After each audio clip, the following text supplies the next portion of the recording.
Happy 2021. I hope the new year is starting pretty good for all of you guys out there, better than 2020.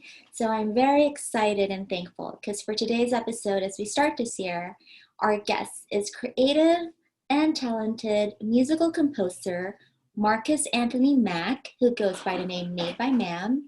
He just recently released his first neo-classical album, Gilead, and I'm so excited to have him here in the Noisy List. Let's start our show. So welcome to the Noisy List. Thanks for having me. I appreciate it. So how was it moving from Boston to Los Angeles? How was that journey for you?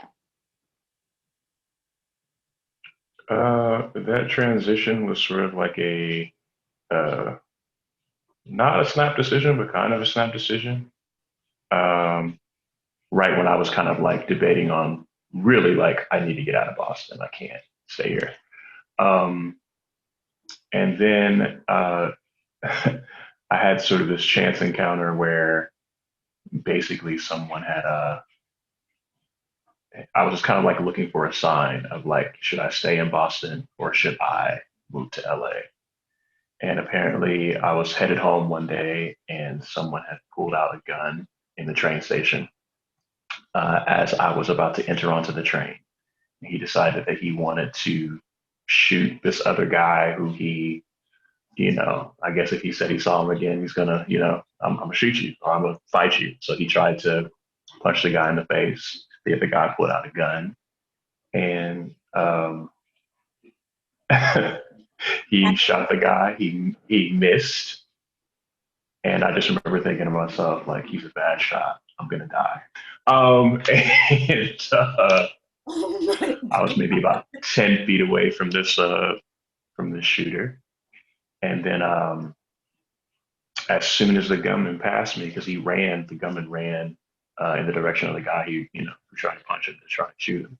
So as soon as the gunman passed me, I took my long leg and I was about 5 feet away from the train doors, which were closed. And at this point, I took the train doors and I pried them open and got on the train and ducked. Um, and everything was fine. But after that whole incident, it was kind of like, okay, yeah, it's time for me to leave. That was my sign. And 6 months later, I moved out to LA. And I sold a Hammond uh, B3 organ that I had in my apartment for like $1,400 and moved out here with $1,400 with no job, no car, no nothing. So yeah, interesting time. Wow. That was a clear sign. That was great. That was definitely a journey for you to move from Boston to Los Angeles with only $1,400, not having a car because this city you need a car. Um, Yeah, yeah. Need is an understatement. Riding public transportation in LA um, is nothing like public transportation in Boston. Yeah. the So convenience of it is different. I know. it's not just convenience; it's just the whole. I think it's the whole matrix of things, and even culturally how it's like looked at here versus. I mean, you have everyone takes the train. You have millionaires who take the train I love that every day. though. I love that Um, culture when it comes. in LA, culturally, like if you're taking public transportation, you're just broke. Uh, like, I know. Marcus, you recently released your first album, Gilead. Your love for music, your passion for music, was this something that you knew from the beginning when you were still a kid, or was this something that just developed later on? I was about to say deliver, that developed later on as you got older, or you just knew? um, I mean, I always knew. I was always tinkering around with cassette decks, and I always had like keyboards and drum sets, and always beating on something. Always have ideas in my head. Always like writing. I talk to my mom. She'd be like, "Well, you know." when she was pregnant with me, she'd be like, you did not move, you didn't kick, you didn't do anything. If music wasn't on, you chilling. Music is on, kicking, everything is just, and it's kind of always been that way. Did Um, you always just committed to your passion? Like there was no plan B? You know how some people will be like, okay, I'm gonna go study this, and then I'm gonna do this right now, like backseat, until it actually hits them in their life, like, okay, I kind of need to prioritize this. I I don't believe in plan Bs. I think that is a distraction from plan A. And you wind up divesting your focus and splitting your focus. And it's hard to get things done if you're constantly splitting your focus. I feel like you have to decide what you want to do, period.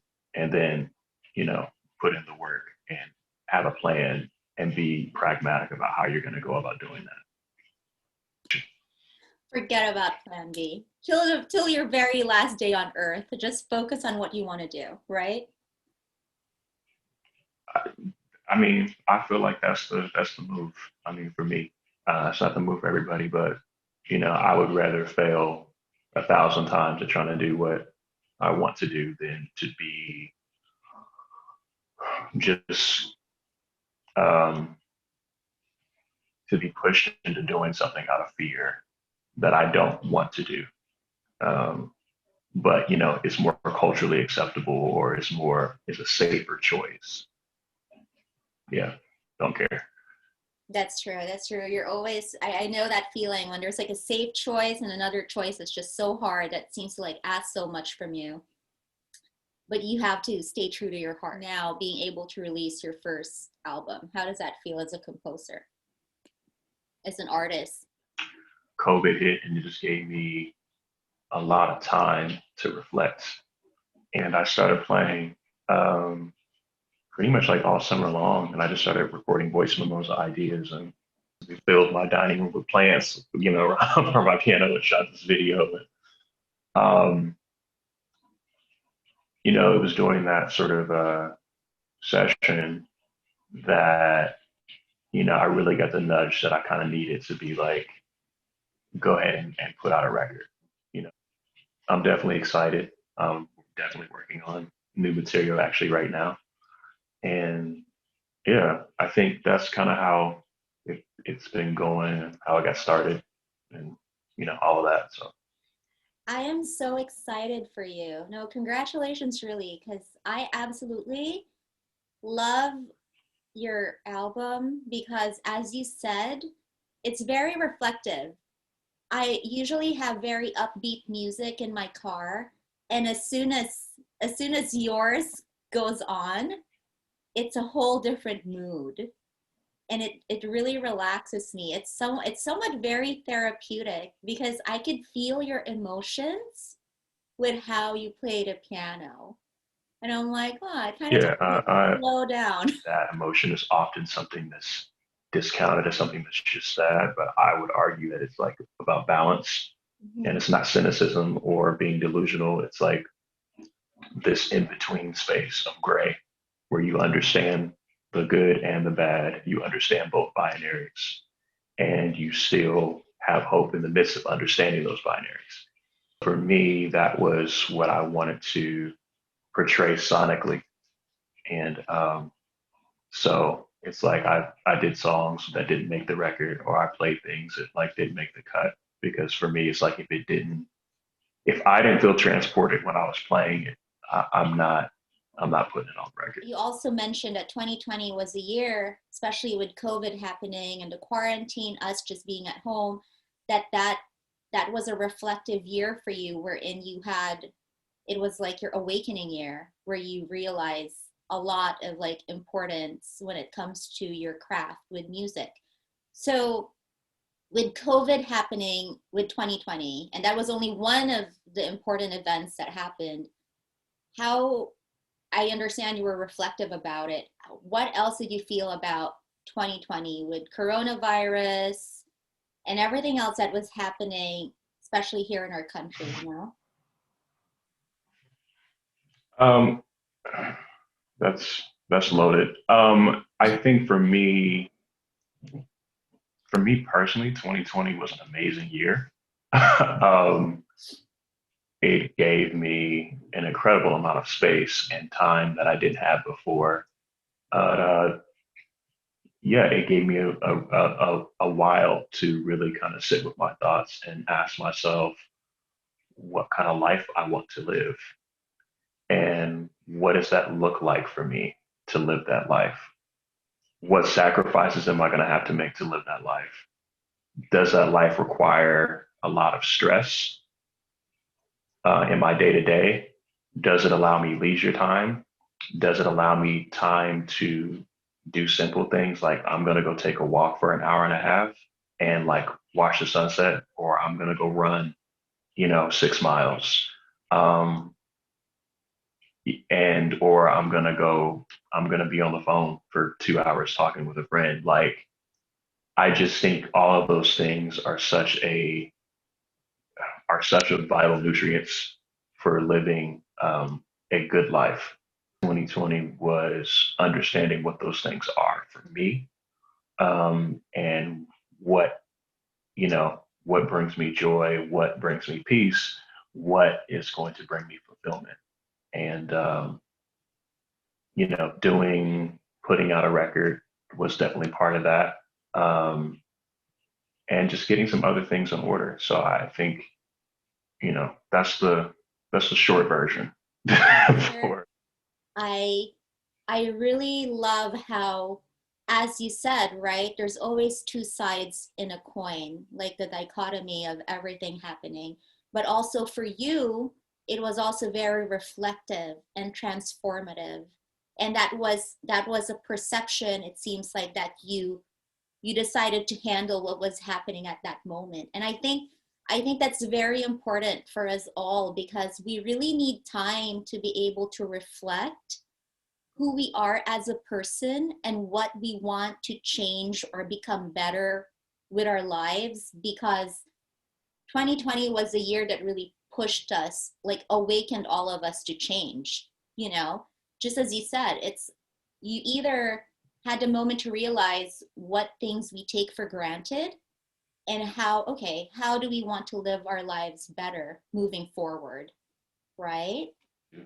To be able to manage my life the way I want to not be um, persuaded by this constant state of status anxiety, right? The thing that says like, okay, well, if I don't have the wife by this time, if I don't have this car by this time, if I don't have this house by this time, if I don't have this education, if I don't have whatever the thing it is, right, that somehow you're lesser off or you're not living a life that is good because you don't have whatever that thing is. Yeah. Those things are different for everybody, but those things that are status in culture, that's just such really it's nonsense, right? Like Mm-hmm. these messages of what's prescribed to you about what you need, um, without you ever consulting yourself to understand, like, all right, what is it that I need actually? What makes my life better? What makes me feel better? What puts me at ease? What brings me peace? Um, what relationships are like, vital nutrients for me? Which ones aren't? Uh, all those things, like, I think make a huge difference. With you, I think it's really good when we are able to take the time to actually realize that we are co-creators of our reality, because a lot of us are sometimes in like autopilot mode, and we just go by life. We never realize, we usually take things for granted, and we have these illusions, right? These expectations, these society expectations and pressures that we try to live by, and there's no truth behind it. It doesn't even give us any inner personal joy. In regards to like political, with the Black Lives Matter movement that was happening, what is your perception? If you could just give us like a short, like your thoughts about racism. Does it affect you as an artist? Does it affect you when it comes to motivating yourself? Like, what's your thoughts about that? As for the BLM movement, I think I mean, I do think that it's an important thing that is happening. Um, I think, as a black man living in America, or as a black man talking to any black man living anywhere, um, I got a very sort of keen understanding, I think, in our world culturally, black is general, and you say black man, that is automatically seen as a criminal class. And Mhm. she, as a white woman, is seen as a protected class. And it doesn't really matter anything else after you say after that. It's like you're already guilty before anything really happens in a Yeah. lot of cases. Um, and it just made me very aware that it doesn't really matter where you go. Hmm. It doesn't matter how well you talk. It doesn't matter how educated you are. I think that in this country, or anywhere else for that matter, you are always going to be seen as a black man. And that comes with a very particularized ideology. Um, and it's not something that is unique to just white people. It's unique to black people. It's unique to Asian people. It's unique Hmm. to Mexicans. To like pick an ethnicity. There is no one who has not been touched by racism and ideology. Like you as an artist, do you ever allow it to be an insecurity? No, in my work, in my daily life, I actually really don't think about it. I think I have been extremely fortunate and privileged. And it's never, I mean, I'm around so many Black people who are just doing really well. Hmm. Even grew up around a lot of Black people who were just doing really well. So there was never any sense of barrier or like, you can't do X. I always have to kind of keep in mind that the whole notion of like being Black is something it's illusory, you Hmm. know. It's something that, people use as a label. It exists, but at the end of the day, it's something that was created. I'm an individual. Like, Blackness is not, yes, if you want to categorize me at the end of the day, I'm gonna be Black, fine. But yeah, I just see myself as an individual and I move as such. And I don't, that's not a part of what defines or even prevents me from putting out work. Um, I think the biggest thing for me that prevented me from putting out work was fear, really. It had nothing to do with being Black. It was like, my fear of not being good enough, but not had nothing to do with me being Black. That's amazing. So Thank you for addressing that. And you mentioned how that's really empowering how you mentioned that race or the color of your skin should never define you. And it's really interesting because I grew up in the Philippines and there's this class, sometimes there's this big, not sometimes, but most of the time, there's a big, people make a big deal with the color of your skin being light, like mestiza. And we have this mentality. I had this experience growing up that you would think that people would prefer you if you're lighter skinned, and people would put so much sunblock because they don't want to get dark. If you're morena like brown skin, for some strange reason it's a concern. So I think for teenagers out there who sometimes think that your skin, either your light skinned mestiza or morena, defines who you are, it doesn't really, right? You shouldn't allow that, because at the end it's just a fear that you have. It's just an insecurity you have about yourself that you have I, to learn to embrace. goes further than just trying to be aware. I think it's about how we've been programmed to think.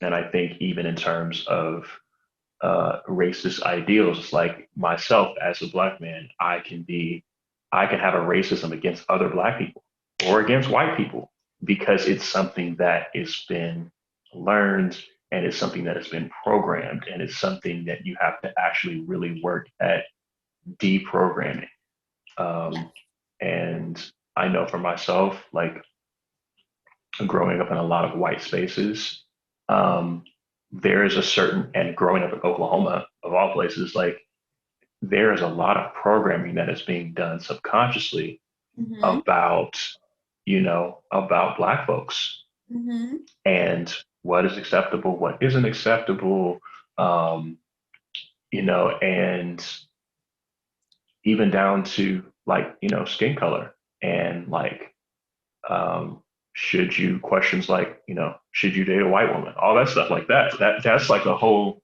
other thing. But I think there's a lot of work to be done on the ground when it comes um, to racism because it's religious. No, exactly. I hear your thoughts about it. So, which is definitely true. There's a lot of programming, as you've used the word embedded. Our society programs to us a lot of illusions.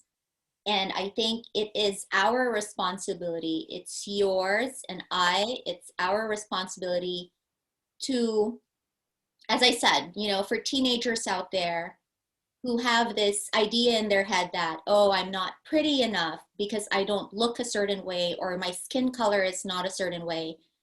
It's perception. I mean, for me, I would say it, you have to come to a term into acknowledging that whoever you are, even though it is not popular as to what is getting sold, that this is how you should be, you are just, you're good. You're good enough. That's where I think learning begins is when your ideas are challenged. But you can't learn if your ideas are never challenged. If you're just around a bunch of people who all think the same, they all think like you, you're in your bubble of like, you know, where everyone's the same, Mm-hmm. then I don't understand how you learn. Speaking of experiences, as you've mentioned, it's a very important part of our life because that's what shapes us as a person, our life experiences. So, if you could share with us as an artist, what's one of your biggest challenges with this journey? I think for me, the challenge is always the same, regardless of it being in my work or something else. And that really is just overcoming fear of not being good enough. Um, Whether that's like trying to create something and it's like this piece isn't good enough, or I'm in my head and I'm like, well, it's gotta be, it's gotta absolutely blow you away. And there's no way you can really live up to that standard. Every creative knows that you're always at some point going to come up with some whack shit. Mm, Like it's just the nature of like how things go. yeah, You don't hit the ball in the park, I've heard every so time. much whack shit. Um, you know, I'll proudly um, say it. that is just part of, yeah, that's a part of um, being, a creative. It's also part of being a human. Mm-hmm. Um, I think I think for me, it's just doing things in spite of that fear. The biggest challenge is right. It's just like overcoming that fear, and which is like the definition of bravery. It's not that the fear somehow goes away, right? But it's that you're doing things in spite of that Mm-hmm. fear. Um, and so, yeah, that's how I would frame it. I feel the same way, and I think all of us, all human beings, feels the same way when it comes to fear. It's such a predominant emotion, and it's sometimes often paralyzes us.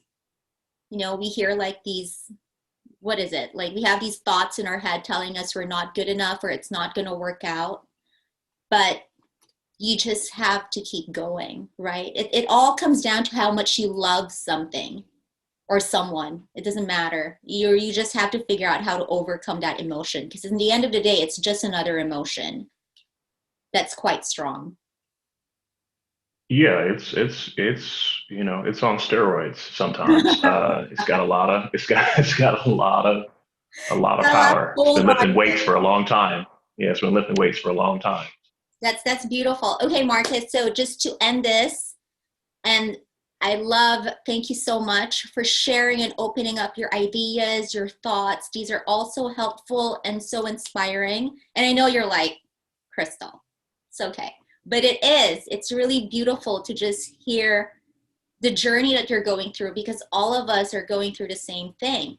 So, I mean, we all have our different versions. So if there's one, I don't want to use the word advice because I know I'm not the best person to give an advice, but is there something like a work ethic or a life belief that you go by that you strongly just believe in or, that you could just share with us? I think for me, it helps to kind of take it back and break down individual things that you can do every day.